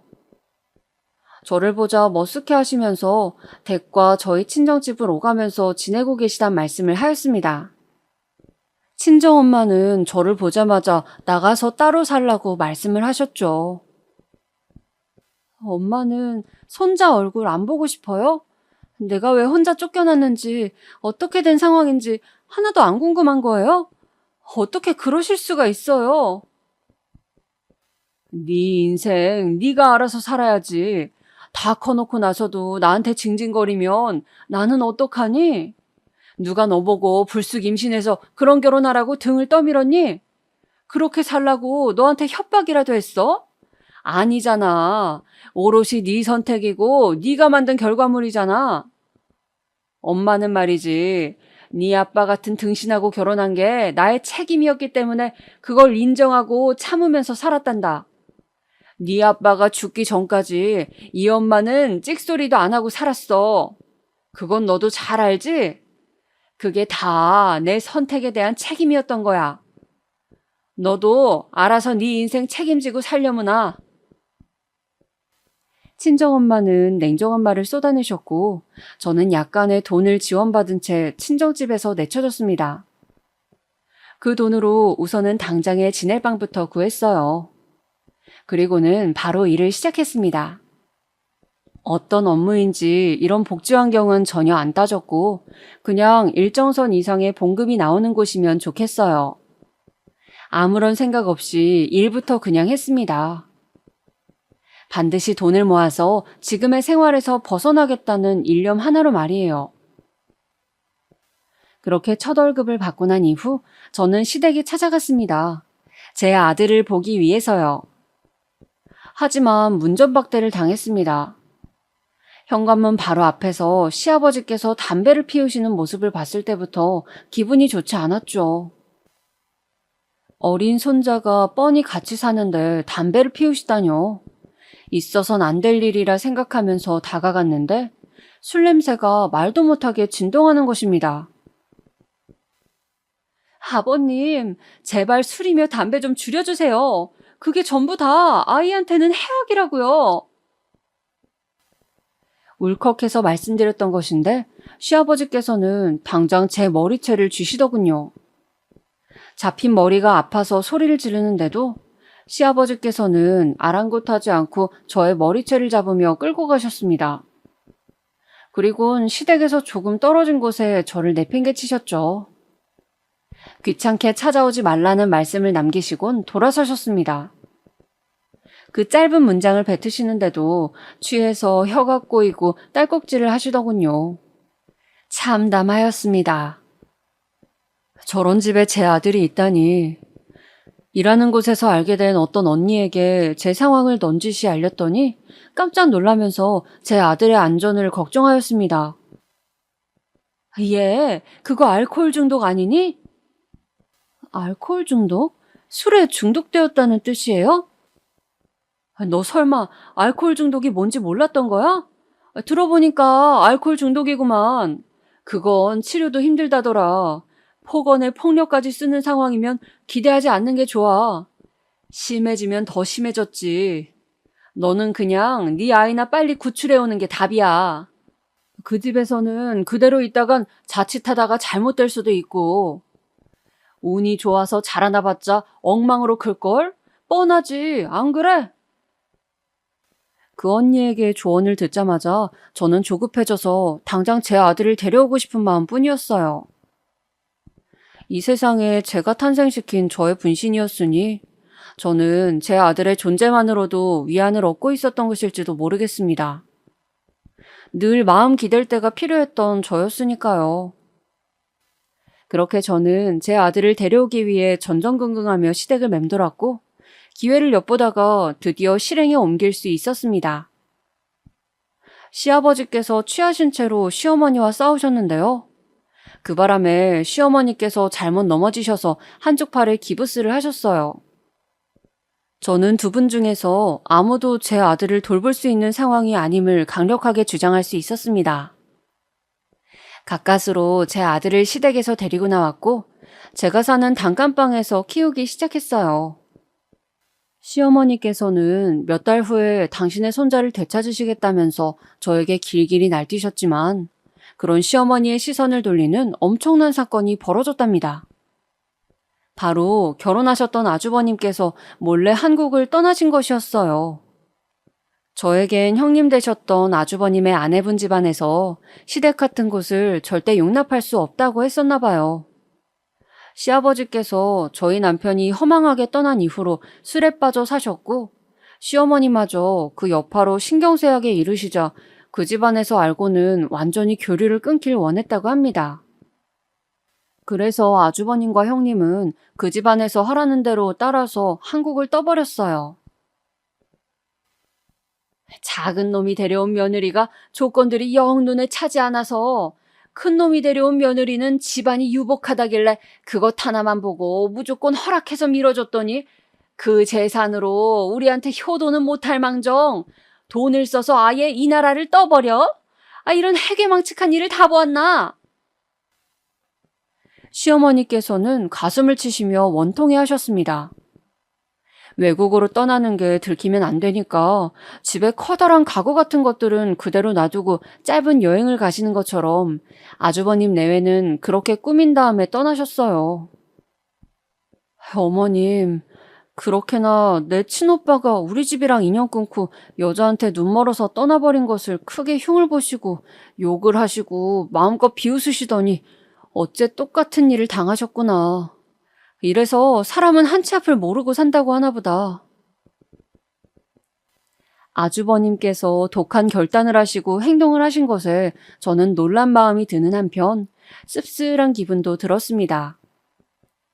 그 후로 몇 년이 지나 시아버지께서는 주무시다가 갑자기 돌아가셨고 허약해지신 시어머니께서는 연세에 비해 많이 이른 요양원 생활을 시작하셨습니다. 제가 알기로는 시어머니께서 정말 그렇게 하시고자 원한 것은 아니었는데 시댁 쪽 친척들이 강하게 밀어붙여서 시어머니를 요양원에 넣은 것 같았어요. 그렇게 되었을 때 저희 아들은 한창 중학교 사춘기를 지나고 있었습니다.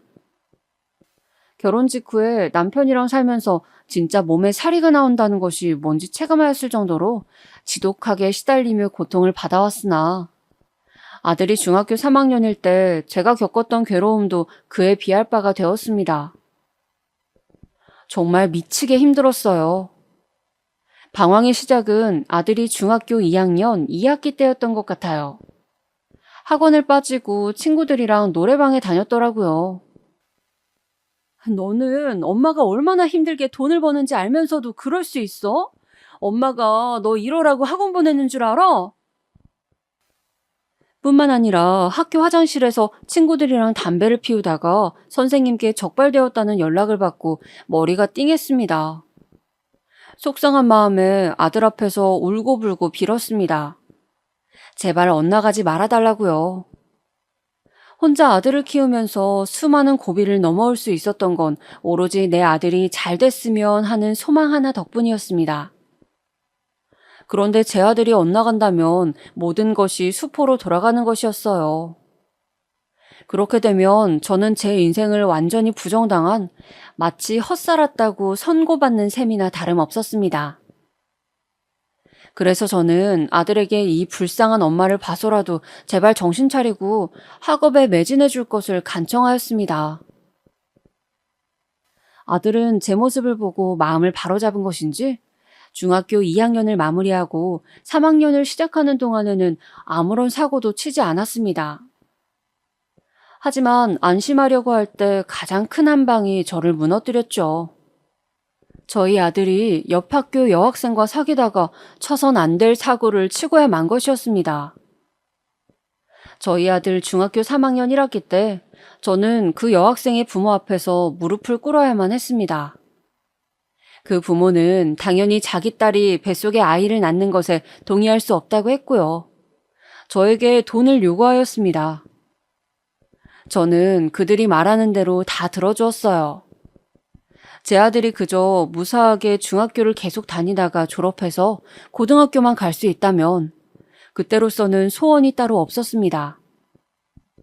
조용히 덮어지길 원했던 저의 간절한 바람은 들어졌지만 그 후로 아들은 또 엇나가기 시작했습니다.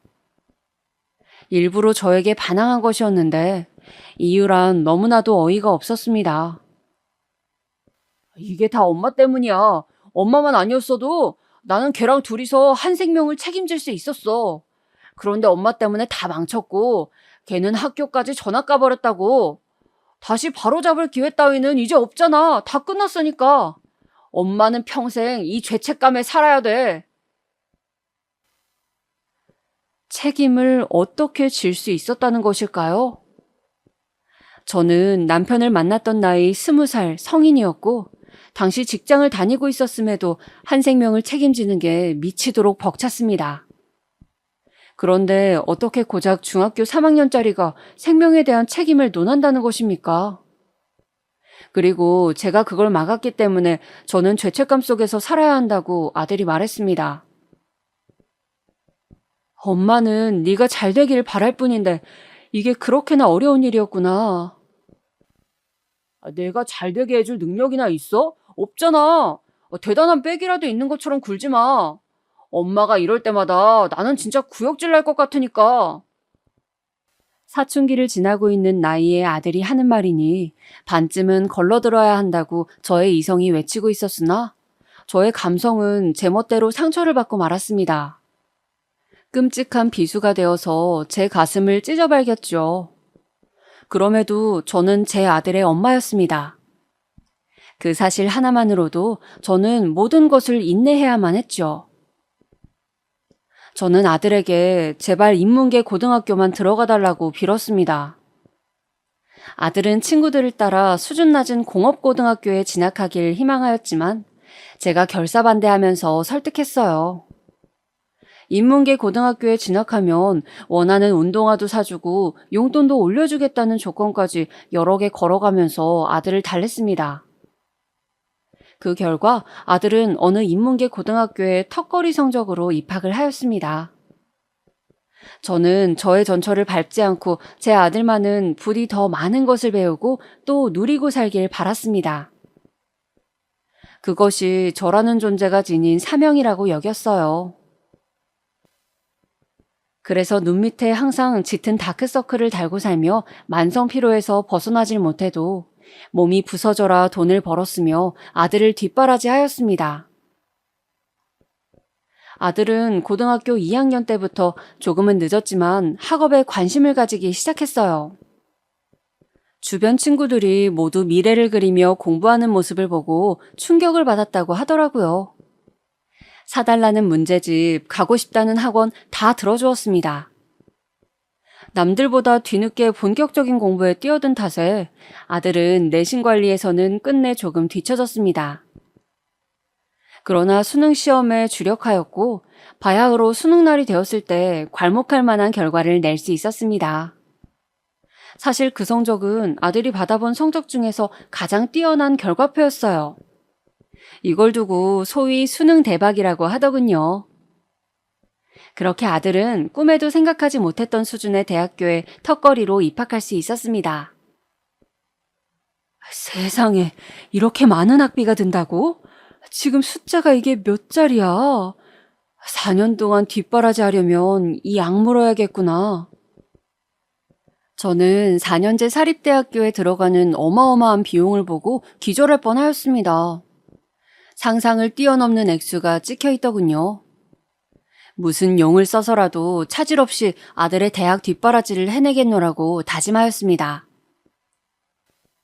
대학생이 돼서 너무 설렜던 탓일까요? 술자리에 나간 아들은 다른 테이블 사람들과 시비가 붙어서 주먹 다짐을 하고 말았습니다. 아들은 멀쩡했는데 상대 측이 꽤 다쳤어요. 그 새벽에 경찰서에 가서 저는 상대 측에게 무릎을 꿇으며 선처를 호소했습니다. 제 아들을 고소하겠다는데 어떤 엄마가 그래라고 할 수 있겠어요. 무조건 손이 발이 되도록 빌었습니다. 어마어마한 돈을 상대 측에게 물어주고 제 아들은 아무런 혐의 없이 그 사건에서 벗어날 수 있었어요. 그 외에도 사귀던 여자친구를 때렸던 일, 대학 교수님 차를 돌멩이로 긁었다가 잡힌 일, 중학교 동창에게 돈을 빌리고 1년 이상 갚지 않아서 문제가 되었던 일 등등 자잘한 것까지 다 적자면 너무 길어서 주체가 안 될 정도로 아들은 다사다난하게 지냈습니다. 저는 허리가 휘는 수준이 아니었죠. 이게 다 편모 가정에서 자라난 아들이 그 모친이 제대로 교육시키지 못해서 그리 되었다는 생각이 들어서 저는 미안한 감정이 들었습니다. 저러다가 도대체 취업해서 회사는 멀쩡히 잘 다닐는지, 결혼은 멀쩡히 해서 살는지, 제발 그러는 것만 볼 수 있다면 여한이 없겠다. 아들만 보면 안쓰럽고 속이 답답하였죠. 대학을 졸업 후 취업하게 된 아들은 그곳에서 새롭게 인생관이 바뀐 모양이었습니다. 자기보다 크게 잘날 것 없어 보이는 부선의 어떤 남자 선배가 연예인처럼 예쁜 여자랑 사귀고 있는 것을 보고 충격을 받았다고 하더군요. 또한 마치 겁나는 게 없는 것처럼 늘 아나무인으로 구는 여자 선배가 있는데 부잣집 남자랑 결혼에 성공해서 이런 회사 정도는 미련 따위 없이 그냥 편하게 다닌다는 것을 알고는 눈이 뒤집혔대요. 이제 보니까 괜찮은 배우자만 내가 만난다면 계층의 사다리를 뛰어넘을 수 있는 거 아닌가? 이대로라면 그저 그렇게 살 게 뻔한데 제대로 한번 잘난 여자 낚아봐서 인생 펴보자.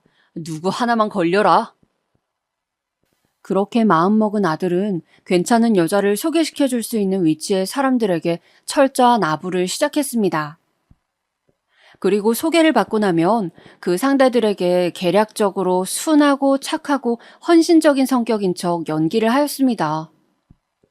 걸려든 상대들 중에서 아들이 가장 마음에 들어한 상대는 대형 병원에서 인턴으로 근무하고 있던 의사였습니다. 도시락까지 싸다 바치면서 그 의사에게 구애를 해댔고 결국 1년 만에 결혼에 꼴이 날 수 있었어요. 솔직히 남자 소개는 많이 들어왔는데 하준 씨를 선택한 건 그 순수한 마음 때문이었어요. 늘 도시락을 손수 싸다 주는 정성에도 감동했고요. 돈 많은 남자, 잘난 남자도 좋지만 하준 씨처럼 오로지 저만을 바라보는 지고지순한 남자가 더 좋다는 걸 알게 됐죠. 제게 그렇게 말하는 의사 며느리 앞에서 저는 차마 그 도시락들 내가 만든 거였다고 밝힐 수 없었습니다. 제가 오래 살았던 집이 재개발 철거 예정 지역이었기 때문에 아들의 결혼에 맞춰서 저는 최장 1년을 보고 아들 부부와 우선은 같이 살기로 하였습니다.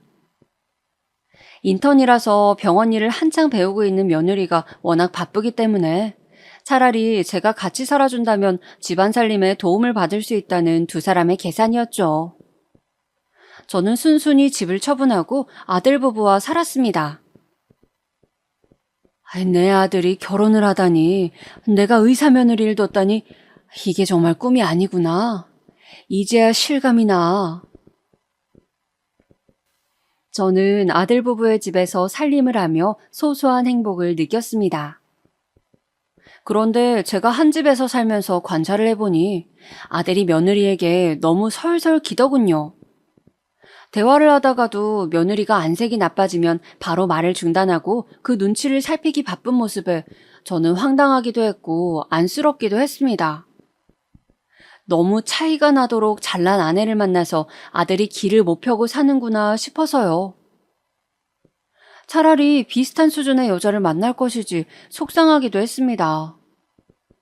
아들이 왜 그렇게 큰 욕심을 부려서 이런 결혼을 감행했는지 이해도 안 갔고요. 그러던 어느 날이었어요. 웬일로 모처럼 며느리가 오후에 집으로 돌아왔습니다. 밤에 다시 병원으로 들어갈 거라고 하더군요. 아들의 퇴근까지는 많이 남아있으니 그럼 둘이서 이른 저녁을 먹자고 했어요. 제가 밥을 차리는 동안 며느리는 소파에 앉아서 휴대폰만 했습니다. 그리고 밥을 먹는 동안에도 계란말이가 너무 건조하다, 찌개에 이런 부드러운 두부 넣지 마시라 등등 잔소리를 저에게 날리길래 내심 기분이 안 좋았습니다. 다 먹고 설거지 정도는 네가 할 수 있지? 그래서 제가 처음으로 며느리에게 뭔가를 지시해봤습니다. 며느리의 표정이 안 좋았는데 그러면서 그냥 고개를 끄덕이더라고요. 며느리가 설거지를 다 마쳐가는 동안에 아들이 귀가하였습니다. 저는 거실 구석에서 물걸레질을 하고 있었고요. 아들은 오자마자 며느리가 설거지를 했다는 사실에 깜짝 놀라더군요. 엄마가 하게 두지 왜 자기가 설거지를 했어? 아들이 그렇게 외치니까 며느리가 입술만 삐죽거리더라고요. 그러고 난 다음이었습니다. 며느리가 다시 병원에 들어가 볼 시간이 되었을 때 아들에게 뭐라고 속닥거리더니 집을 나섰습니다. 그게 바로 제 얘기였나 봐요. 며느리가 나가고 나가자마자 아들이 화가 난 얼굴로 저에게 왔습니다. 엄마, 내 와이프가 엄마처럼 천한 신분인 줄 알아? 왜 주제를 모르고 나대? 천한 신분? 지금은 얼굴만 봐도 짜증나. 당장 나가! 나가라니? 어딜 말이니? 밖으로 나가라고. 여긴 엄마 집도 아니잖아. 우리 부부 집에 얹혀 사는 짐짝이지. 그러니까 당장 나가. 밖에 나가서 뭘 잘못했는지 처절하게 깨닫고 반성해. 그 전까진 절대 못 들여보내줘. 이미 해가 저문 밤중이었는데 저보고 나가랬습니다. 딱히 갈 데가 있는 것도 없는 저의 처지를 너무나도 잘 알면서 말입니다. 눈물이 핑 돌더군요. 더 초라해지기 싫어서 겉옷이랑 지갑을 챙겨서 집 밖으로 나갔습니다. 그날 찜질방에서 밤을 꼴딱 새는 동안 수건으로 눈물을 얼마나 문질러 닦았는지 몰라요. 지난 모든 세월을 찬찬히 돌아보면서 저는 비로소 그때서야 제가 저의 지난 발자취를 단 한 번도 되짚으며 살지 않았다는 사실을 깨달았습니다. 남편이 그렇게 죽은 이후로는 오로지 아들을 건사하는 것, 그 목표 하나만 보고 숨을 헐떡이며 살아왔어요. 그 외의 것은 알지도 못했습니다.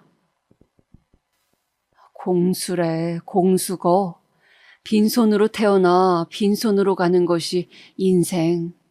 이 허무한 이치를 내가 내 아들에게 알려줘야겠구나. 이 어리석은 엄마가 주는 참된 가르침이야. 멍하게 결심을 마친 저는 아들의 과오를 낱낱이 그리고 소상하게 적어내려갔습니다. 구체적이고도 확실한 그 내용은 부촌 동네에 위치한 사돈댁으로 전달이 되었습니다. 분에 넘치는 사돈댁이었으니 빠른 인연의 정리가 필요했죠. 그쪽에서도 저와 의견이 같았나 봅니다. 아주 빠른 이혼을 추진하였으니 말이에요. 저는 제 집을 처분하면서 수중에 들어온 돈을 고스란히 쥐고 있었습니다. 저에게는 새로운 보금자리와 새로운 출발이 기다리고 있었어요. 하지만 아들에게는 차례대로 잃는 과정만이 남아 있었습니다.